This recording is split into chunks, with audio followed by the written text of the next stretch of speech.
Allah Subhanahu wa taala mengatakan, misalnya dalam hadis qudsi, ya abna Adam, anfiq, unfiqa alaik. Wahai anak Adam, belanjakanlah dan aku akan membelanjakan ke atas kamu. Atau ketika Nabi SAW berkata, man kana fi hajati akhi, kana Allahu fi hajatihi. Siapa sahaja yang melayani saudaranya, Allah Subhanahu wa taala melayaninya. Cuba fikirkan sejauh mana perkataan-perkataan tersebut. Berapa banyak yang anda akan belanjakan untuk saudara anda dan berapa banyak yang anda mahukan dari Allah Subhanahu wa taala. Sejauh mana yang anda akan pergi untuk menjaga mereka yang memerlukan dan sejauh mana yang anda harapkan dari Allah Subhanahu wa taala bila anda tu sendiri yang memerlukan. Man satara musliman satarahullah yaumul qiyamah. Sesiapa yang menutup atau menyembunyikan kesalahan saudaranya, Allah Subhanahu wa taala akan menutup kesalahannya atau menyembunyikan kesalahannya pada yaumul qiyamah. Sejauh mana yang anda sanggup menyembunyikan kesalahan saudara anda dan betapa perlunya anda menginginkan Allah Subhanahu wa taala untuk menyembunyikan kekurangan anda pada yaumul qiyamah. Cuba fikirkan perkara itu. Apa yang saya mahukan dari Allah Subhanahu wa taala dan apa yang ingin saya berikan kepada orang?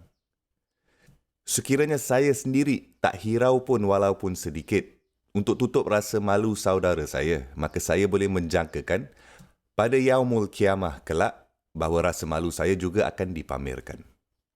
Dan jika saya bersedia meletakkan saudara saya atau kakak saya ke dalam kesusahan dan gosip sana, gosip sini dan cakap belakang semua, maka saya boleh menjangkakan perkara yang sama akan dilakukan pada saya pada yaumul qiyamah esok, di mana saya akan berada dalam suasana penghinaan atas penghinaan yang saya telah buat kepada orang lain di dunia ini.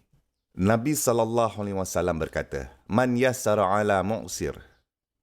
Sesiapa sahaja yang mempermudahkan atau buat sesuatu yang mudah bagi seseorang yang berada dalam kesusahan, yassarallahu alaihi fit dunya wal akhirah. Allah Subhanahu wa taala akan mempermudahkan urusannya dalam kehidupan ini dan seterusnya. Sekali lagi Nabi SAW memberitahukan kita sejauh mana anda akan berusaha untuk meringankan kesusahan orang lain dan sejauh mana anda mahu Allah Subhanahu wa taala meringankan kesusahan anda sendiri pada yaumul qiyamah esok. Apabila Allah Subhanahu wa taala berfirman dalam Al-Quran, wal ya'fu wal yasfahu ala tuhibbuna an yaghfirallahu lakum. Biarkan mereka memaafkan dan mengampuni. Tidakkah kamu mahu Allah Subhanahu wa taala mengampuni kamu? Tidakkah kamu mahu Allah Subhanahu wa taala mengampuni kamu? Allah Subhanahu wa taala menambahkan sebuah elemen padanya ni.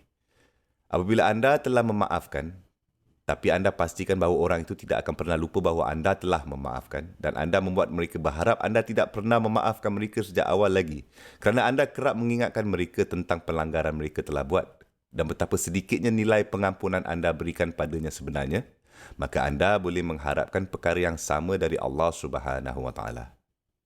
Betapa perlunya dan teruknya anda ingin datang pada yaumul qiyamah esok dan melihat bahawa pelanggaran utama anda dimaafkan. Betapa perlunya anda mahu Allah Subhanahu wa taala tidak menyebutkan, bahkan tidak menyebut tentang pelanggaran anda yang telah anda lakukan. Dan adakah anda memegang orang lain dengan standard sama macam itu? Adakah anda melakukan perkara yang sama dengan orang lain? Nabi SAW, dia mengatakan bahawa sesiapa sahaja yang memutuskan hubungan kekeluargaan, Allah Subhanahu wa taala terus mencantasnya. Anda memutuskan silaturahim abang dan kakak anda, Allah Subhanahu wa taala putuskan kamu. Dan saya banyak memikirkannya kerana subhanallah, anda tahu bila anda pergi ke hari raya, solat raya, kadang-kadang anda mendapat dua orang yang tidak bercakap antara satu sama lain. Ia sangat janggal. Ramadan, orang berpuasa, Jumaat, anda membuat orang cuba saling menghindar antara satu sama lain dalam keluarga dan anda memikirkan perkara ini. Nabi SAW mengatakan bahawa setiap 3 hari perbuatan itu disampaikan kepada Allah Subhanahu wa taala. Isnin dan hari Khamis. Perbuatan itu disampaikan kepada Allah Subhanahu wa taala. Perbuatan amal baik anda naik kepada Allah Subhanahu wa taala setiap Isnin dan Khamis. Dan Rasul SAW berkata, Allah Subhanahu wa taala memandang kepada dua orang yang bertengkar.